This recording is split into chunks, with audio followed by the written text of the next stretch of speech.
Let's start off with a general question. If you could just tell me what role you played in the relief issue in California during the 1930s.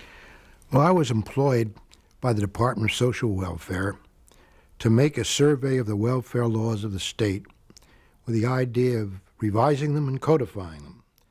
And that caused me to go down to the various counties of the state, interview district attorneys with reference to relatives' obligations for people in need, and generally to become acquainted with the welfare situation in the state, and accumulated a good deal of data with reference to these matters. Then, at the end of 1932, the Reconstruction Finance Corporation made available monies to the states to relieve the growing unemployment crisis. And it just happened that since I had this information, and since perhaps others did not readily have access to it, I was asked to go back to Washington and deal with the RFC and obtain loans to the state of California for the initial purposes of relief. To begin with, there were, I think, 7 counties in California that were in distress, 6 of them in the south, and Monterey in the north. And the final negotiations for these 7 counties were concluded on the morning of the inauguration of the new president, FDR. What kind of burdens were the counties facing at this point? Why was your work so important? Up until 1933, practically, the private charities of the state were handling, usually sectarian charities, were handling the crisis of the unemployed as part of the welfare program. We were used to dealing with what was called the indigent program, the almshouse, the burial of paupers. And as a matter of fact, there was a statement from a supervisor in San Francisco, Mr. McShee, who had engaged in malapropisms from time to time, saying we owe a solemn duty to our indignant dead. That was the people, the kind of people that were ordinarily dealt with in the welfare system. But suddenly, here are people who are in need due to unemployment. They were able-bodied people. They wanted to work. They were not welfare recipients in the usual sense of the term. And California particularly had a problem dealing with these people. We had a law which required 3 years residence in the state and 1 year in the county in order to be entitled to welfare aid. I might say that beside private charities, there always was some amount of welfare aid to special classes such as aid to dependent children, aid to the aged, aid to the blind. There were welfare departments dealing with indigent people. But the state and the counties wanted to be protected from obligation by this kind of statute, which was one of the laws that I was working on for possible revision. And certainly when people came pouring into the state, the 3-year, 1-year law was not working very well. To begin with, the effort was made to send them back to their home states. And their home states, for a while, were receiving them. But when the flow got to be too great and the transportation costs were out of proportion to what was reasonable, it was recognized that assistance had to be given to them here. And accordingly, we revised, for purposes of federal assistance, our law to 1 year, and then we even permitted transients to be assisted because the federal government was financing the program.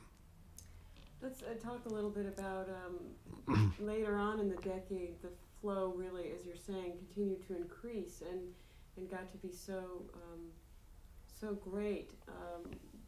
How did some counties try and respond to that? Was there a certain kind of desperation that began to arise? Well, I would say that even in the beginning, in 1933,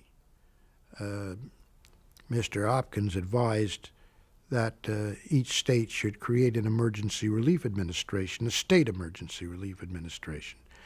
And that was done, and federal funds from the Federal Emergency Relief Administration were funneled through this agency. And this agency made available funds to the counties and then directly assisted people in need and determined what the budgets for families should be. And the system spent a great deal of money, both federal and state. The federal contribution, I think, by 1934 was about $180 million. I know it was about $14 million a month for quite a long time. And this helped a lot of people. The appropriation in 1934, or 5 rather, from the federal government was $4 billion for the country. And that meant about 8% of that whole sum came to California. So the program was pretty well funded, but when you deal with these astronomical figures in general, they don't amount to too much when you get down to the individual, because even on work relief, where people had public works jobs, but people were drawn from the relief rolls. The average figure, I think, was around $50 a month. Now, of course, this has to be viewed in terms of what money bought in those days. For 35 cents, you could get a 3-course meal at a modest restaurant, and for $1, you could get quite a good meal. And so, in terms of the price of groceries and fundamentals, the money stretched much further than it would now. There were something else we had talked about is how important the federal assistance really was, because, I mean, was this a burden that was too great for the state to take care of on its own, the number of people that were coming into California? Oh, there's no doubt about it, and not only for people coming in, but for the residents. Of course, California was stricken, I think, later than the eastern manufacturing states, and perhaps did not ever have as great a need for its residents as people from the eastern states. But people who came in to California from the Dust Bowl, the Arkies and the Okies, the people that John Steinbeck called attention to, these were considered by our state government people, by county people, as really constituting a problem beyond the state's obligation to meet entirely. and federal funds were essential to meet that need. And the bulk of the funds throughout the entire decade were federal funds, although California did contribute on its own a number of appropriations, $48 million at a time, $24 million, and so on. Yeah, that's a lot of money when you consider that the state's got its own economic depression to cope with. Okay, that's fine. It's a good change. We have a 10-minute. We had talked about some of the more extreme responses that some area residents in some counties had to the load of people coming in. Can you talk to me a little bit about some of the things that you were aware of? Well, of course, the migratory workers who came in from the Dust Bowl mainly did swell the number of agricultural workers in the fields. California agriculture, as you know, has been dependent upon a migratory group of people moving according to the products to be harvested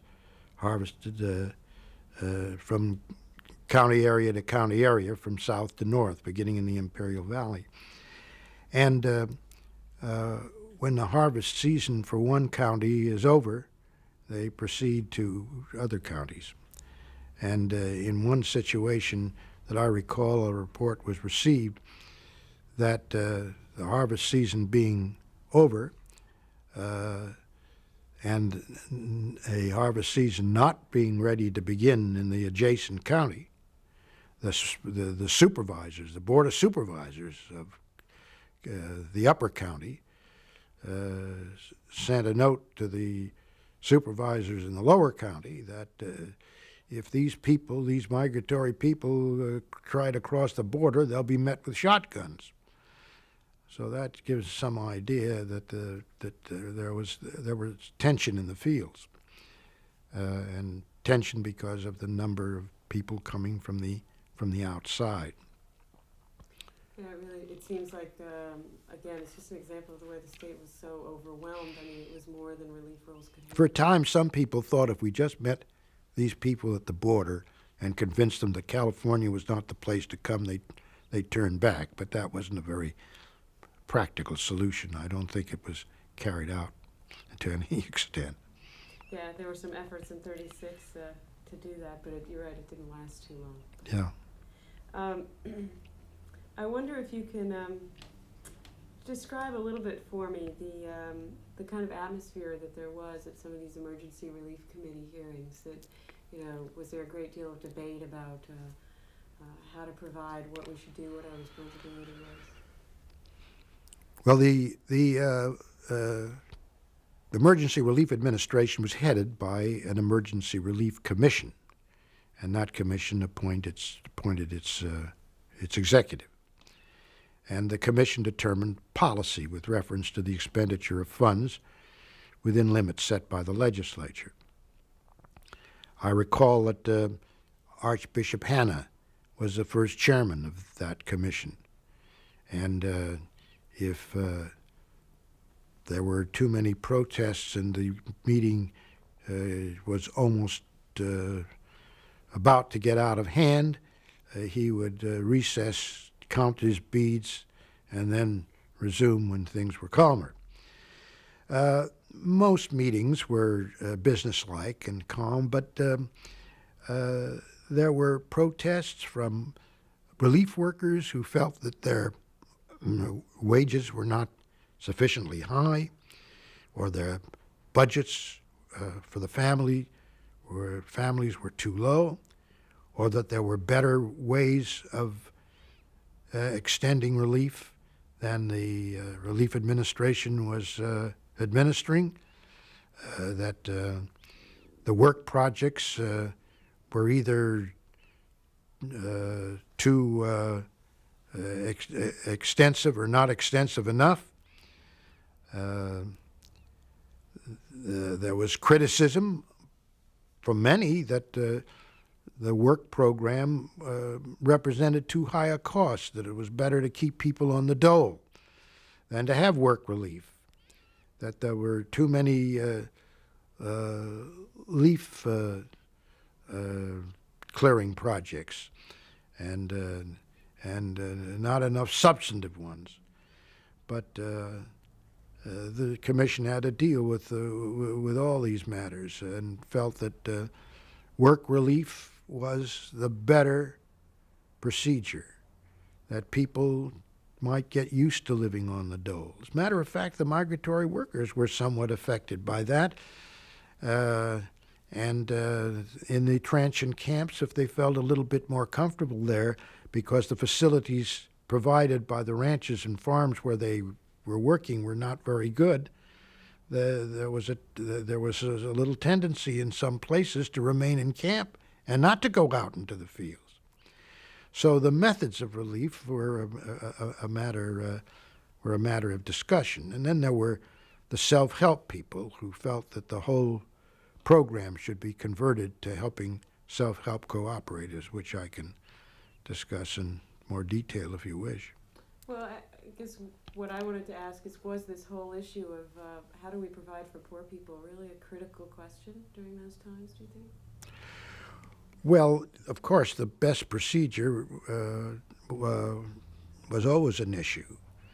And the federal people were more and more convinced that work relief should be superseded by some kind of secure wage. They had what they called the Civil Works Administration for a while, and then the WPA came in. The WPA, I think, was the most ambitious of the federal programs, employed the most people. I think that we're talking, generally speaking, between relief and WPA and so on, about 750,000 people, about 250,000 families, and then single people added. So it was a very, very large problem, and but it didn't go away. It didn't go away. Although after, well, I guess it was in some respects, it was at one of its peaks in 1934 during the Epic campaign, and that campaign, you may remember, was to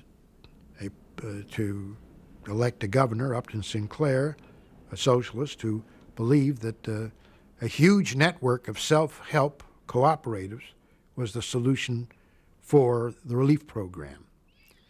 That if the state financed and managed cooperatives, each taking over idle factories and idle farms, that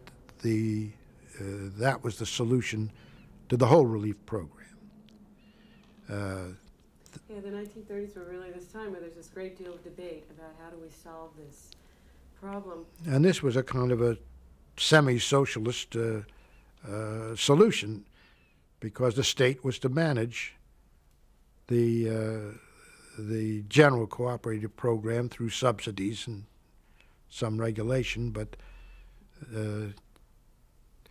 he did not succeed in election, although some of his ideas on helping self-help cooperatives persisted and were in a way provided for, not on the level that he would have recommended, and not on the basis, because what was done was to make loans to cooperatives, self-help cooperatives, for what they called production for use. So that, let's say, a teacher might give a Spanish lesson and in exchange have a tooth pulled. Now, that's a little exaggerated, but that was the idea, the pooling of productive capacities and the exchange of products and services. It's a great idea. It's just a little hard to execute, I think, unpractical. Yeah, I think there were around 6,000 people involved in these cooperatives, mostly around Los Angeles, and they did do some good work, and they reduced relief subsidies to some extent. It seems like the Depression was a time when the nation was really exploring what government's responsibility was in the area of providing for the indigent and unemployed. And was that something that the state and that the nation as a whole was still really struggling with at the end of the decade, do you think? Have we really figured out what to do? Well, I think that it was generally realized that when there was extensive suffering and hunger, and there are times that government has to step in, and even toward the end of the decade, there was still need, although by that time the relief program of the state reverted to the Department of Social Welfare, and the WPA program was tapering off. I think in 1939, in the middle of July, the WPA theater project came to an end, right during the time that the Swing Mikado was performing its excellent performances at the World's Fair. And I'm sure that they were so successful they didn't need relief or WPA support by the time. And there were... We should cut. We just ran out of film. Oh. So we'll just put in another roll, and there's only one or two more questions, I think. We'll just continue with this and pick up on. How's your voice holding out? All right. I wonder if you can talk to me a little bit about what questions the relief crisis raised for the nation. I suppose the first question was, how did we get there? What was it that produced a financial crisis when the stock market crash occurred in 1929? And when these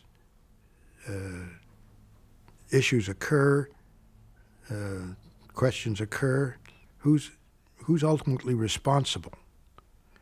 And I think that people felt that their government was responsible. After all, Mr. Hoover had been the relief leader and director of Belgian relief, and presumably he had all the qualifications for leading a relief program. But he felt that the economy would right itself on a market basis. But people felt that the economy was, in a way, the government's responsibility. And it's happened time after time, even at present. The issue in the last election was what should be done about the economy. That government has some large responsibilities with respect to the condition of the economy, and that issue was widely discussed and during the Depression. What lessons did we learn about how to cope with poverty during that time? I think because of the Depression, we certainly hastened the Social Security Act, if it were ever going to be passed, as a bulwark of savings against a time when people were old and had to rely either on their families or on their savings. Social Security certainly was one of the developments. Unemployment insurance that could be extended and was a dignified way of bridging the gap to employment.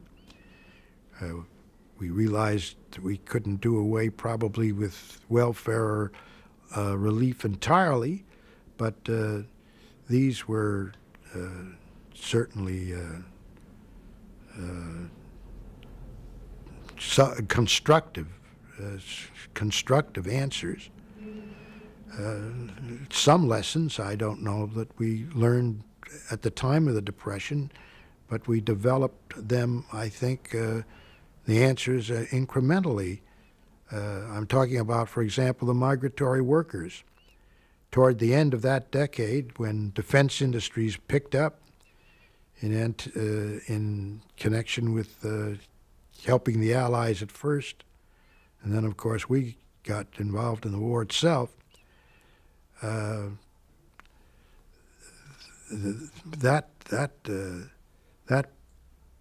that period answered its own questions. Yeah, I was going to say, what really pulled us out of the economic? Well, I think the defense industries to a great extent, and then the war, people went to the shipyards, people lost their domestic help, even migratory workers found it a little bit tempting to go into defense industry. The result was that conditions for migratory workers, because of labor competition, improved during the 40s, and that might not have been the case. That wasn't a lesson from the Depression. That was a lesson in competition. And gradually over the years, I think that regulatory acts with reference to what owners of land have to provide for migratory workers have improved. But I don't think it was necessarily a lesson from the Depression. And similarly, I don't think we realized from the Depression how important education is in connection with getting out of a recession, let's say, or a possible depression, because in the 30s, it was just assumed that when there was recovery, people would go back to work pretty much in the industries that they left. Now there may be a little different situation where technology is so changed that people have to be retrained. But one way or another, the government apparently has to step in. Okay, thank you. We just ran out. So, Okay.